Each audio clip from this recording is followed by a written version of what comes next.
Nah, selanjutnya adalah rubrik. Rubrik adalah cara efektif untuk mengadakan pengevaluasian. Rubrik ini terdiri dari 2 ciri. Yang pertama, dia menganalisis kinerja ke dalam subdomain utamanya, dan yang kedua, dia memberikan pemeringkatan kepada setiap kinerjanya. Rubrik ini bertujuan untuk mempermudah pengadaan evaluasi di mana organisasi tersebut yang tetap menjaga kualitas yang baik di dalam organisasi itu sendiri.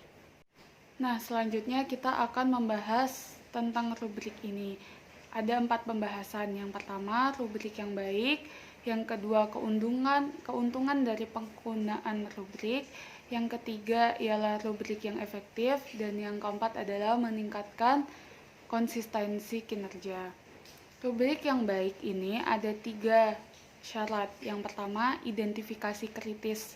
Maksudnya ini elevator mengidentifikasi kritis pada setiap kinerja yang nanti akan ditemukan kelebihan dan kekurangan yang akan ditanggulangi, ditutupi atau diperbaiki di kedepannya. Yang kedua adalah elevator dapat mengkalkulasikan subdomain ini secara berbeda yang nantinya akan mendapatkan konsistensi pada kinerja tersebut. Dan yang ketiga, pada pengevaluasian ini dapat diarahkan, diadaptasi atau digunakan pada pelajar. Selanjutnya adalah keuntungan dari rubrik ini. Keuntungan dari rubrik ini ialah evaluasi formatif, di mana ada umpan balik dalam hal ini pada evaluasi pembelajaran ialah guru dan siswa. Guru dan siswa dapat mengetahui dan dilakukan kesepakatan di awal bahwa guru yang menilai dan siswa yang dinilai. Jadinya pada kedepannya itu antar guru dan siswa itu dapat bekerja sama, saling bekerja sama yang nanti kedepannya akan menjadi hasil yang baik. Yang ketiga ialah rubrik yang efektif. Menurut Arthur dan MC Tigne tahun 2011 bahwa evaluasi yang baik adalah terbuka secara umum. Nah, di evaluasi rubrik ini dapat menerapkan sistem tersebut yang guru itu mengerti apa yang harus diberikan kepada siswa dan siswa juga mengerti yang harus dipelajari dari pembelajaran tersebut. Nah, yang terakhir adalah meningkatkan konsistensi kinerja. Maksudnya di sini meningkatkan konsistensi kinerja pada rubrik ini ialah pengamat secara berbeda mengadakan pengevaluasian pada kinerja yang sama.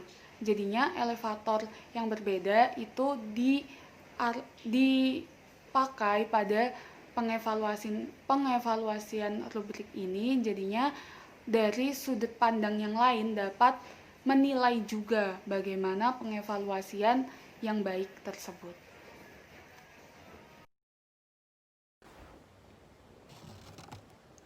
Nah, di sini ada portofolio. Siswa dapat terdiri dari bukti mengenai pencapaian pemahaman atau kemampuan untuk menggunakan informasi. Nah, di sini maksudnya terdapat data di mana siswa itu sudah menyelesaikan laporan atau tugas kelas. Dan juga terdapat proyek pengabdian masyarakat yang sudah diselesaikannya. Dan yang terakhir terdapat kritik dan penilaian dari guru atau teman sebaya terhadap siswa tersebut. Nah, baik, di sini ada 4 point of portfolio. Nah, yang pertama itu ada menyusun portofolio, di mana menyusun portofolio di sini maksudnya mengurutkan beberapa urutan tertentu yang mencerminkan perubahan atau perkembangan dari siswa tersebut. Nah, yang kedua ada memilih isi untuk portofolio. Di tahap kedua ini dari beberapa urutan yang di atas yang sudah kita pilih, dan dari beberapa catatan yang mencangkup pekerjaan yang diselesaikan atau mengandung unsur pertumbuhan pada siswa. Nah, yang ketiga ini ada menggunakan portofolio untuk penilaian. Nah, setelah kita melalui tahap 1 dan 2, di tahap ketiga ini kita dapat menggunakan portofolio untuk penilaian. Dan yang terakhir, menggunakan portofolio untuk umpan balik instruktural. Nah, maksudnya di sini penilaian portofolio itu dapat memfasilitasi tentang pengembangan penilaian, praktek pengantaran standar materi pelajaran, dan cara-cara standar dapat terpenuhi bagaimana, kayak gitu.